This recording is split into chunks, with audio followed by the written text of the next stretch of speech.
Amidst the India-Canada diplomatic standoff, External Affairs Minister S. Jaishankar today took center stage. During his UN General Assembly address, he claimed that political convenience can't determine the response to terrorism and extremism. He further added, respect for territorial integrity and non-interference in internal affairs cannot be exercises in cherry-picking, asserted that the days when a few nations set the agenda and expected others to fall in line are over. Was that an oblique message to Canada? Listen in first to the External Affairs Minister.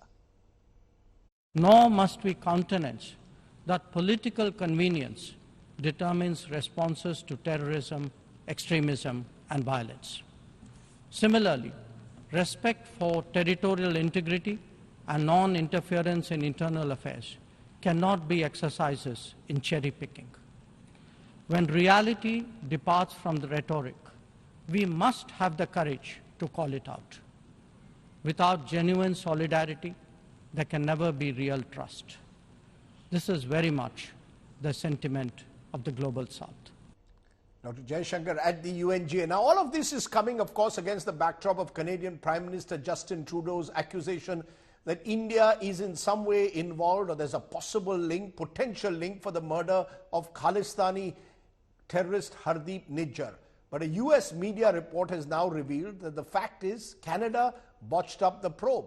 The report in the Washington Post. According to that, slow police response, jurisdictional disagreements, no immediate questioning of eyewitnesses. Where does that leave the probe into NIJJAR'S killing? Take a look.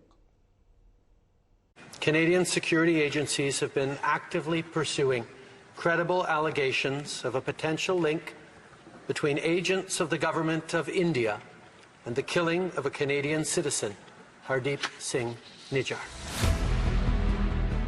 An allegation that India vehemently rejected from the very beginning.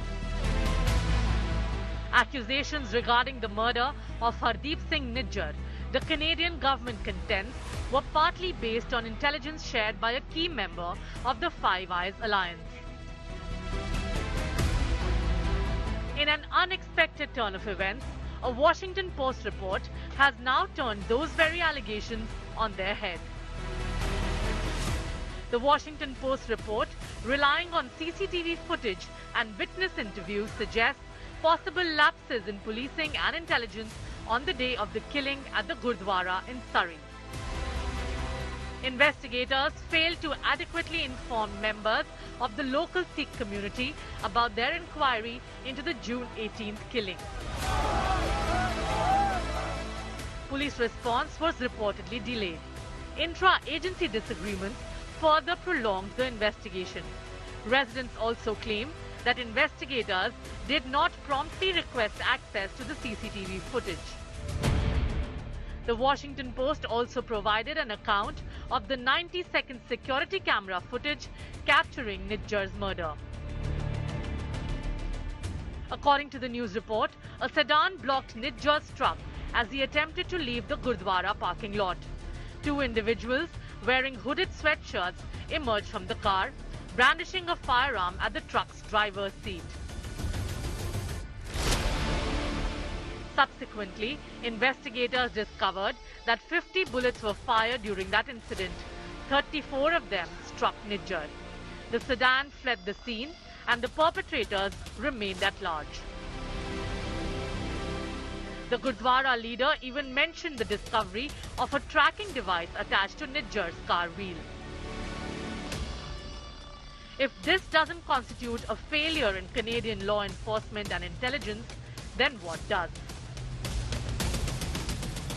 Bureau Report, India Today.